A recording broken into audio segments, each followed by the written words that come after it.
Om Jananim Sharadam Devim Ramakrishnam Jagadgurum Padapadme Tayo Shritva Pranamami Muhurmuhu.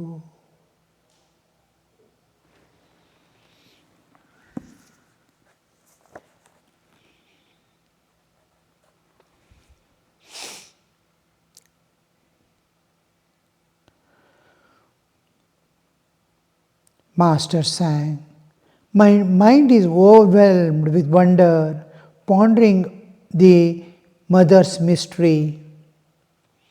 Her very name removes the fear of Kala, the death himself. Beneath her feet lies Mahakala." Then he said to him, "Today is Saturday, go to the temple of Kali." As the master came to the bakul tree, he spoke to him again. Chidatma and Chit-Shakti. The Purusha is Chidatma, Prakriti is Chit-Shakti, Krishna is Chidatma, Sri Radha is Chit-Shakti. The devotees are so many forms of Chit-Shakti. They should think of themselves as companions or handmaids of the Chit-Shakti Sri Radha. This is the whole gist of the things. There are two eternal entities, the Shakti, Chaitanya, the power or energy. In the universe, you see, there is energy, and there is base on which the energy cannot exist, like qualities, guna. Good, bad, right, wrong, nice, soft. These gunas, qualities, cannot move about without a adhara. There must be a person is good, the person is fine. A chair is soft. All these things, there must be an adhara on which these gunas are projecting. So each quality and its adhara. Like that, the power energy cannot exist without an adhara. It must have some support of existence. What gives existence? The power belongs to that. Now, I am there, I have power to think, I have power to walk, I have power to move. I can. Now, when I sleep, these powers of thinking, understanding, cognition, the power to act, all these powers are withdrawn. It was projected forward because my consciousness was projecting forward. Consciousness, I become conscious. Without consciousness, these factors cannot manifest. Now, my goodness cannot, or I am able to talk. The ability to talk doesn't come if I am unconscious. The consciousness must always goes with the power, Shakti. The power to talk I have, and I must go with it. I am withdrawn inside when I sleep, and energy alone cannot come out and start speaking. The consciousness also must come. I must become consciousness, and there the energy or power to speak manifests. So the energy and consciousness, Chaitanya and Chit Shakti go together. When they withdraw from all activities, they merge in each other. My power to think, power to talk, power to move, all these goes back because my consciousness is being withdrawn. All these powers also go, and in the last, the powers merge in the Chaitanya. Power is there, but is in inactive state. So my powers are in inactive state. That in my existence there are two things. One, the power, Shakti, and the Chaitanya, which is consciousness. Consciousness is power. Now, this consciousness and its power are termed in different ways. The Sankhya and Vedanta takes it as Prakriti and Purusha. The Chaitanya is called Purusha, and the Shakti is called Prakriti. I am the Purusha as Chaitanya, and my powers are the Shakti aspect. It is called Prakriti. I have Prakriti and Purusha. All the energies I can talk, move, everything, all these energies belong to Prakriti. And my existence, independent of that, projecting with the Shaktis also move. That Chaitanya is there as my existence and my power to act. Now the same thing is called in Shakta or Shaiva ideas, we call it Chit Shakti in absolute existence. Here Shiva and Shakti. When we come to a Pauranic level, we call it Shiva and Shakti. Same, Purusha and Prakriti, Shiva and Shakti. Are same, we are talking in different terminology with different background. And in Vedanta, we call it Shuddha Chaitanya and Chit Shakti. Chaitanya and Chit Shakti. Chaitanya and Chit Shakti we use in Advaita philosophies. In Shaivism, we call it Shiva and Shakti. In Sankhya and Yoga, we call it Purusha and Prakriti. The same entity because of the difference in the field of the way in which we see it, how we apply and how we transcend it.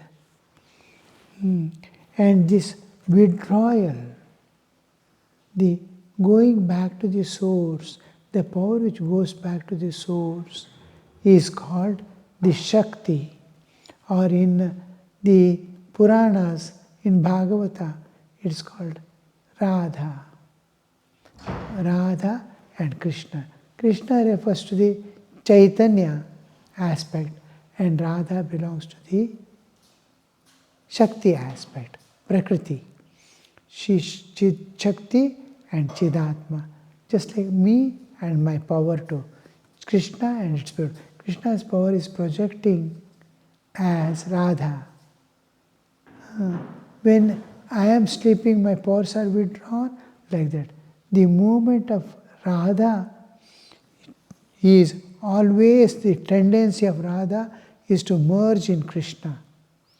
The power of my activity is always in a tendency to go back into sleep. And working, suddenly I feel I am sleepy.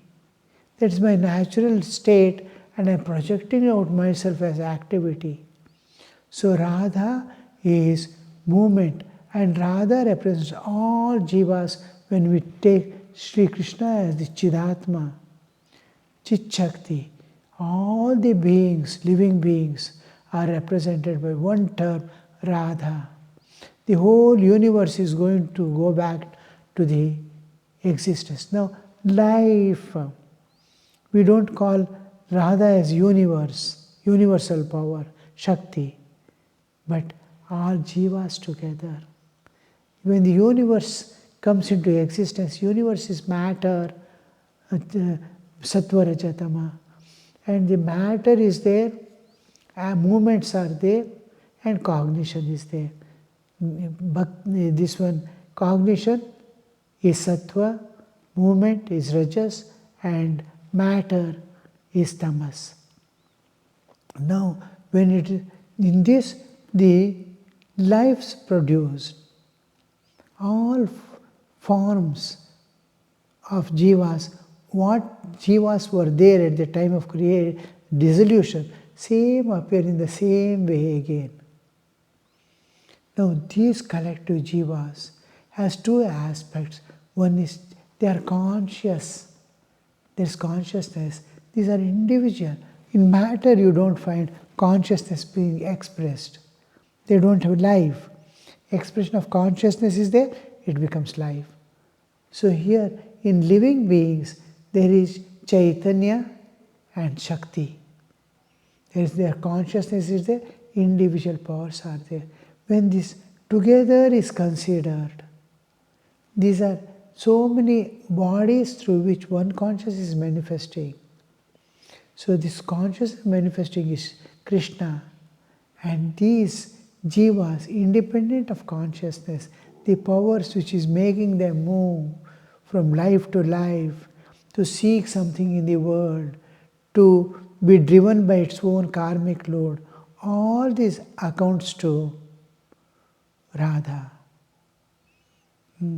Radha and Krishna.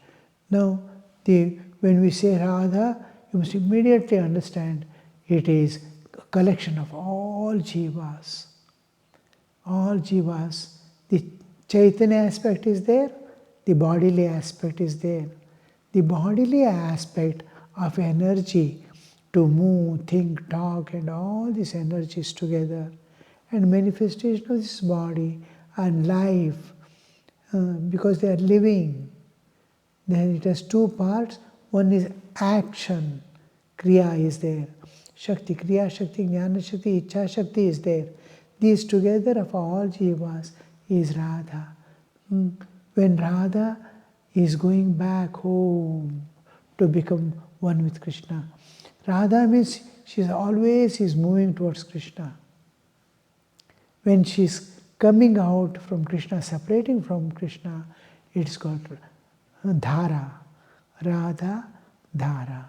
Radha, Dhara. Every soul, every jiva is oscillating between its Chaitanic existence and bodily existence. We have two existences.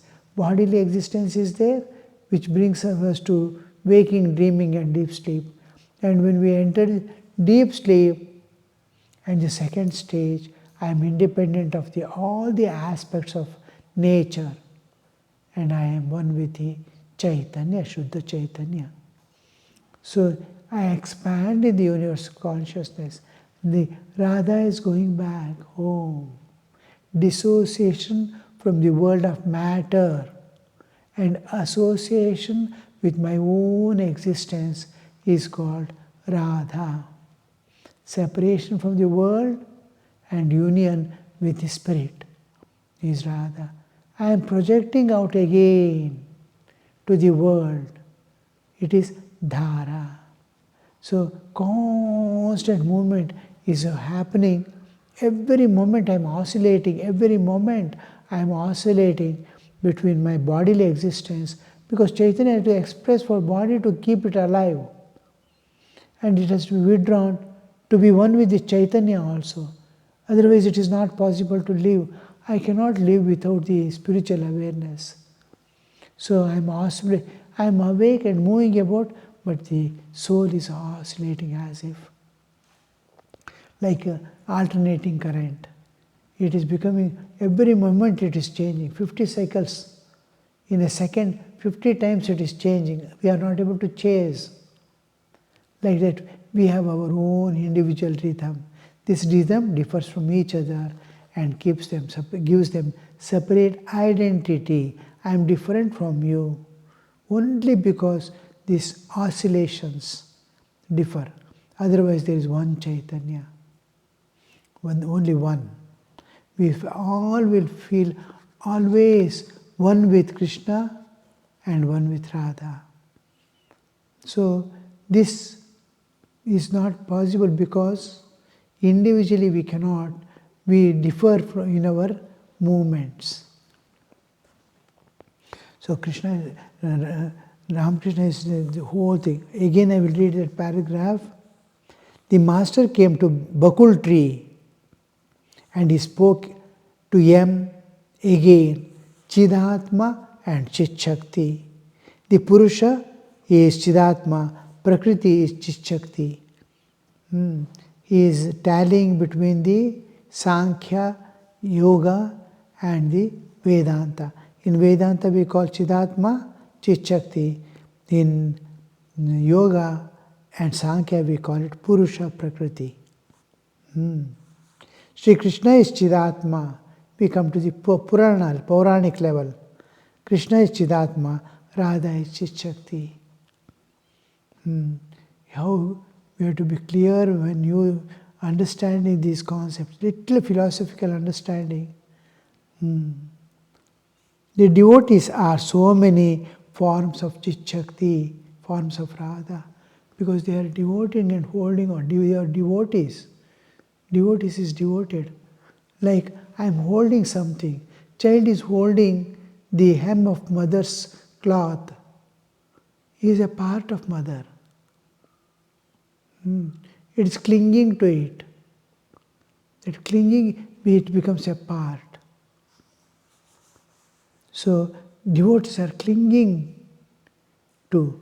So they become, the devotees are so many forms of Chit Shakti. Devotees are so many forms of Radha. Chit Shakti is Radha. When we say Radha, immediately we must understand innumerable jivas.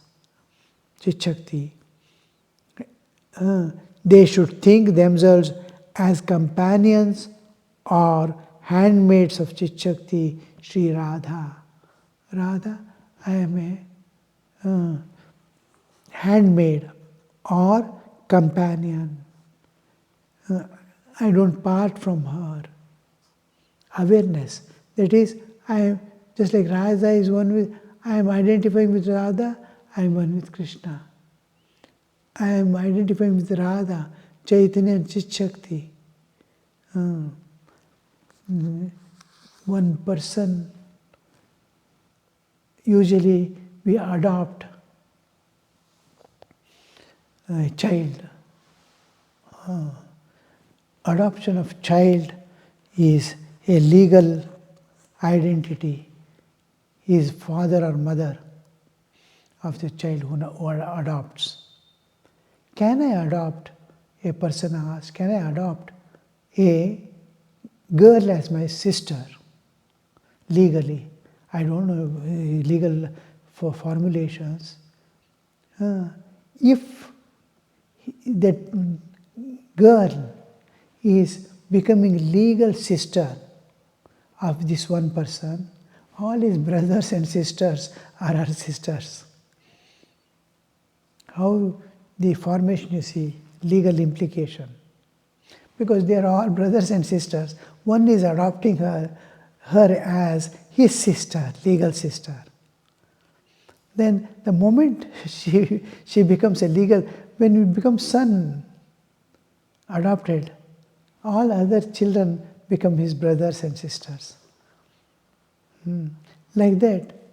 So I adopt someone as my sister, then all my brothers and sisters immediately become the brothers and sisters of that person whom I adopted. This is like that, holding on to one, it becomes the whole group.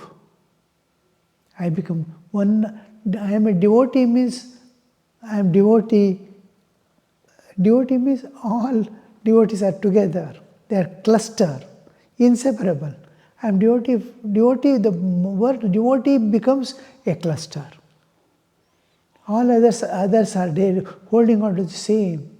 Just like we sleep, we enter into deep sleep, we are one. I am going to a place, leaving my all three bodies, I am going to Chaitanya. We all are going to the same Chaitanya.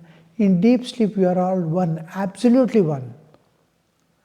At the deep sleep level of our existence, we are always one. In bodily existence, waking state, we are separate. because I am expressing through this body. When I withdraw, we all become. When we are awake also, other part is, root is there in that. At root, we are all jivas are one. At surface, we are all separate. That oneness is expressed in the Vedanta. Most important part of Vedanta is you are eternally one. There is one alone, not many. Many is appearance. One is reality. So this aspect we are able to experience every day. In some way, we are always that we may not feel. We may not feel at all times, but sometime when we forget our bodily existence, sometime when we feel elevated in spiritual awareness, when we are singing some bhajan or something which makes us forget this world. Sometimes when we are in deep sleep, we experience that oneness. Why do we feel joyful by forgetting God? Forgetting this world. We feel joy. Forgetting the God Himself. I am merged in God or God is merged in me. That is the ultimate. The God as God is forgotten. One existence. There is neither God nor devotee. There is one absolute. This is ultimate. I am the ocean of Satchidananda. Forgetting the world, I find oneness with God. Devotee. This identity in my existence, immediately, the moment I dissociate from this world or bodily existence, immediately I expand. The expansion alone gives us joy. The moment I shrink to bodily level, again all differences, raga dvesha comes into picture, likes and dislikes. Suppose you are singing a beautiful song and how you expand, you see. The joy is there. Raga dvesha is there. Each identity with bodily existence brings you to the likes and dislikes level of this world. So he is doing this, she is doing that. All these differences are there because we have come to the bodily level, living our spiritual existence at gross physical level. And little spiritual awareness gives a sense of oneness, in expansion, total forgetful of this world, total forgetfulness of this body makes you going home. It's called going home. You are returning home. You have come to the marketplace, going home. Detachment from all external things, and each day nature makes us go to your home and come, otherwise you will miss your identity. Come to the world because your karmic load. Karmic load makes you project forth to the bodily level, experiencing the results of karma, sukha dukkha. Again, but you cannot live there long. You have to break it because it's unreal, and you detach and move towards the self again and get rejuvenated and come back to fight again. So this movement oscillates, goes on and on and on. After dusk, Sri Ramakrishna went to Kali temple and was pleased to see M. meditating there. Always this one thing that inspires the soul is anybody sitting in meditation anywhere. Now, just observe any spiritual matter. There, you expressive give these things, suppose spiritual quotes or spiritual matter. They show you yoga. Immediately you see yoga means they are sitting like this. That immediately impresses the soul that separation from the world, separation from body, and they show glowing in the heart. This glow, light of God is seen in the silence of in the stillness. God's form, God, experiencing God directly is when you go inside and see in the deep depth of your inner stillness. External world becomes still. Inner stillness you reach. In the inner stillness you see the form of God. Similarly, external busy bustle and tussle of this world, you withdraw. The moment you transcend the limits of body, you will see the inner silence, inner stillness and inner silence. In inner silence, absolute silence, inner silence, you will hear the voice of God. Voice of God is heard in the inner silence. Form of God is seen in the inner stillness. Everything is still. The form appears. Everything is silence. God is speaking. So external thing, how you as you go within, how you expand, you see. The expansion is possible. The matter and spirit, so much.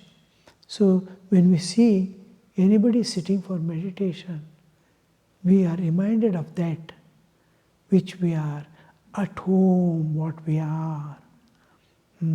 The external, everything is shown stillness, silence.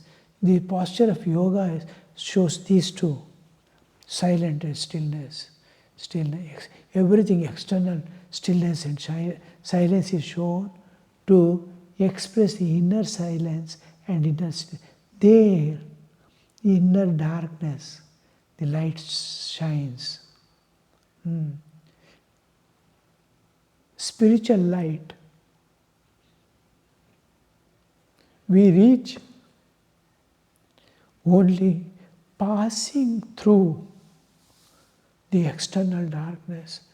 We don't feel this external world as dark till we turn inward. The moment you turn inward, there is absolute darkness. That is what we see. Darkness we see inside. When we sit for meditation, what you see is darkness. This darkness is darkness of the world. You have to pass through the darkness.